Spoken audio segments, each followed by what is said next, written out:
A big part of the right wing's surging popularity the last few years can be attributed to the fact that the right wing now possesses a sort of mystical, forbidden, and lost knowledge, a taboo that is immensely appealing to the young people of today, as demonstrated not only by Gen Z's rightward shift, but the increasing interest in right-wing political positions across the spectrum. Of course, this mysticism, which we will get into in a second, is not the only reason.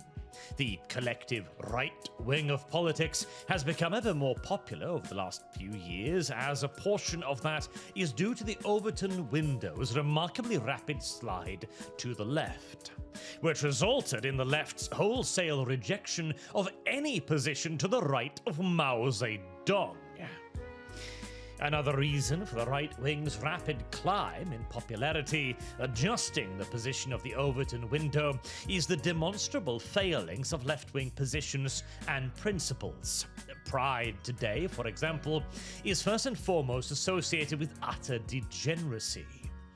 BLM is virtually synonymous with fraud and riots. DEI is commonly accepted as a blatant waste of money at best and straight up racist at worst. And as for the word, the title of woke, it is a curse word now, a pejorative. Meanwhile, the right has not only benefited naturally from being in opposition to this, but also because it has become a taboo. It's always been cool to go against the grain, to be anti-establishment. And in today's world, although it is getting more and more common now, well, being a right-winger is about as anti-establishment as it is possible to get. It has only been a few years since it was a position that could get you thrown off the internet in total, expelled from schools, and obviously cancelled from platforms like YouTube, Facebook, Twitter, Twitch, you name it. And due to this, right-wing positions have gained a certain mysticism.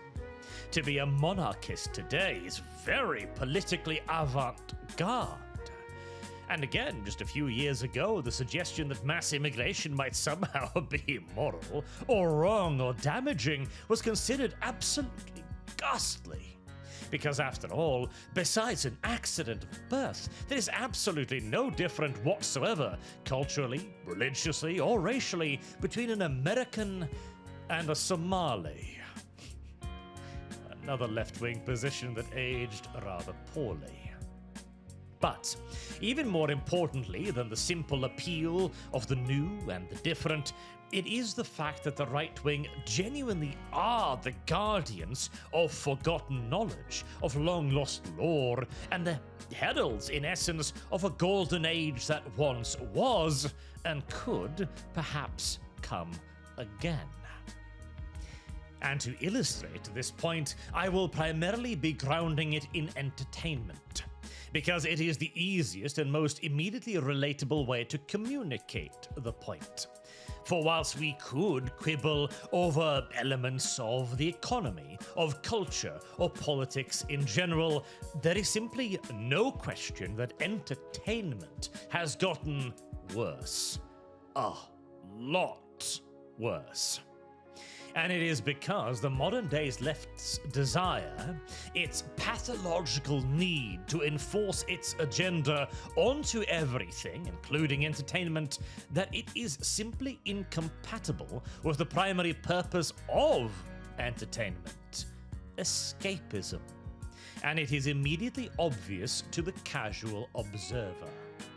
Let me illustrate. Imagine, for example, that you are a Gen Z person today, defined by the internet age, or even perhaps a Generation Alpha, defined by the subsequent digital age. And you see the Harley Quinn of today, the absolute Harley Quinn. Now, this is one of the big comic book characters whose popularity rivals that of Superman, Batman, and Wonder Woman. And yet, what do you see here? Is this person presented here a boy?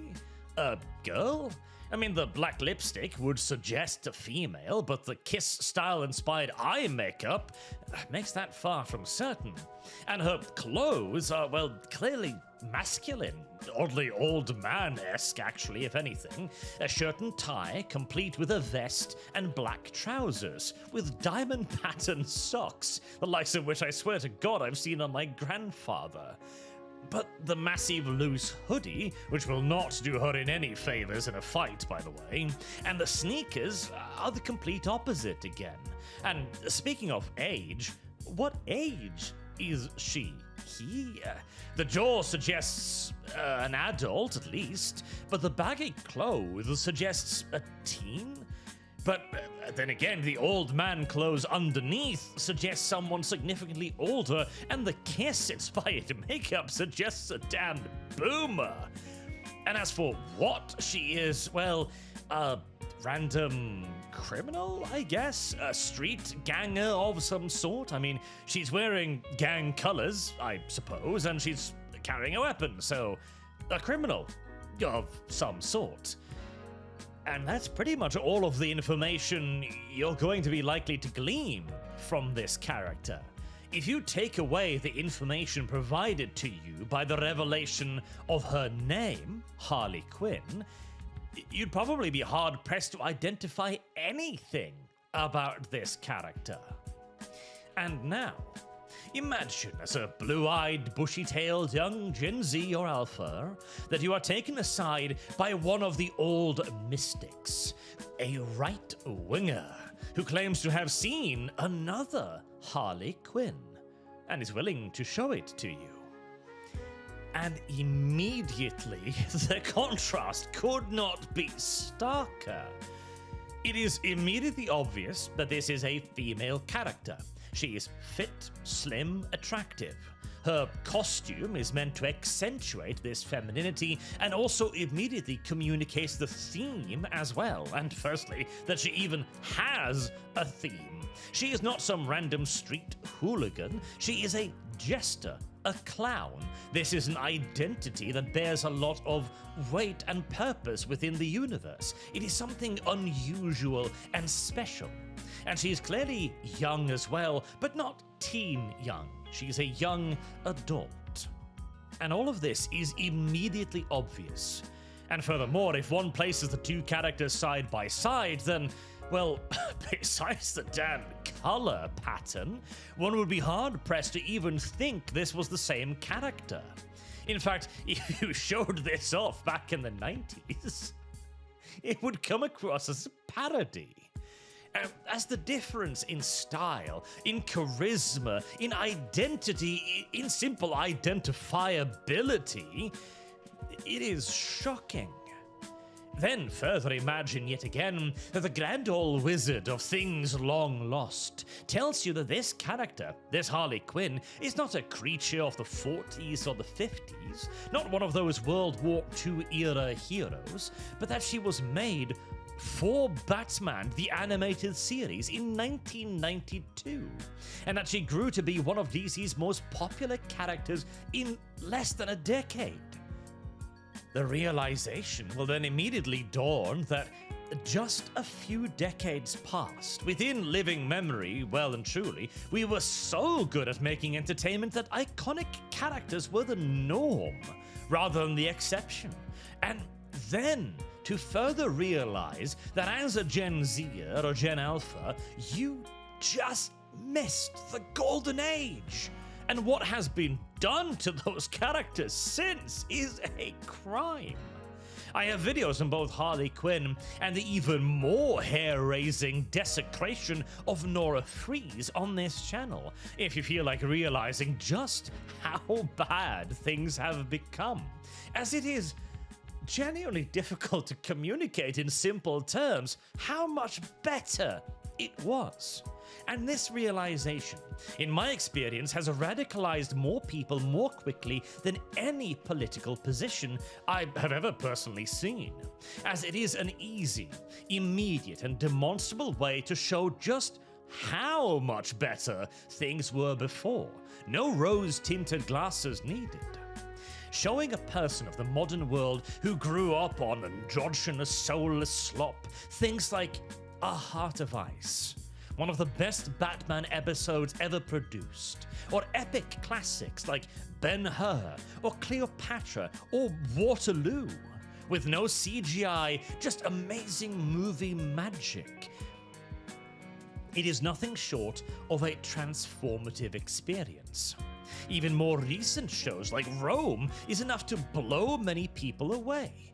Not to mention the realization that to us, the wizened old mystics, B-movie slop was things like Reign of Fire.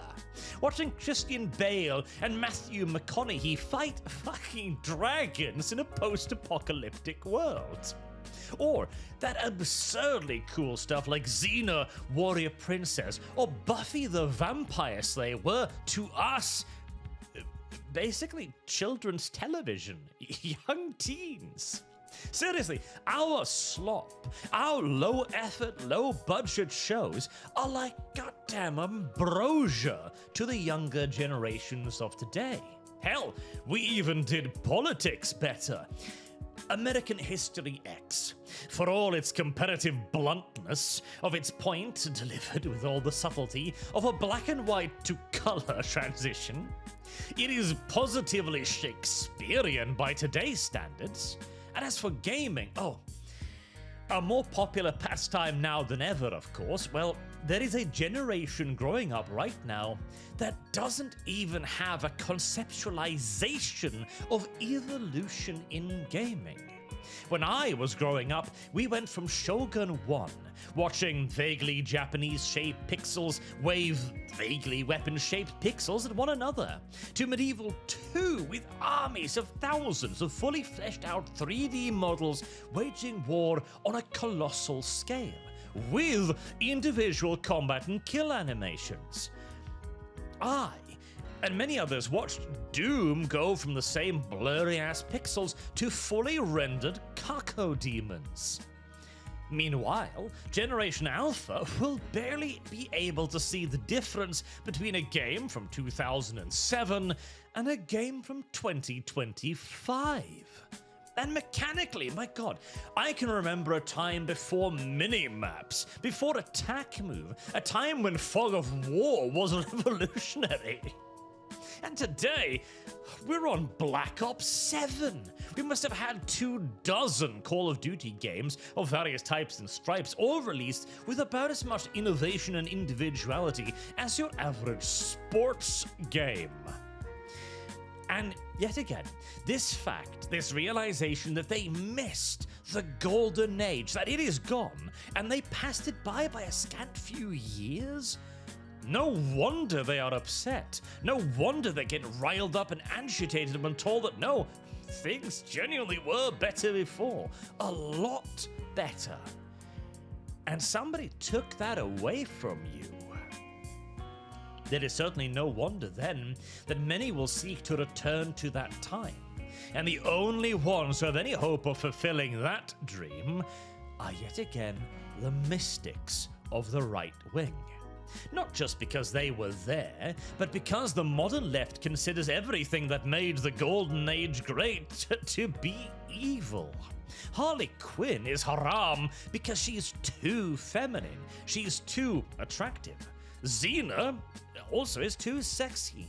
Cleopatra did not pay its extras a living wage, not a union wage certainly, and Rome? It's not diverse enough. It's got majoritively white characters in Rome. And Reign of Fire, a masculine power fantasy. Even American History X would have been called racist today for focusing too much on the white man, instead of telling the tragic story of the black thug. In other words, and much to our advantage, the right are today the sole proprietors of 90s and early 2000s entertainment. We are the guardians of the golden age, and it is only through our guidance that it can ever come again. And meanwhile, all the left wing has to offer is the further murder of yet more franchises. We have the Harley Quinn who looks even cuter without her makeup. They have the androgynous they-them Quinn. We have old-school grimdark Warhammer 40k. They have female space marines and tech priests with pronouns. So, if you ever want to truly radicalize someone to the right, and also give them an excellent reason for why to reject the left and embrace the opposite, all you need to do is show them what they missed out on. Until next time, I have been Arch. Thank you very much for watching, and I do hope to see you all again soon. Till then, have a good day.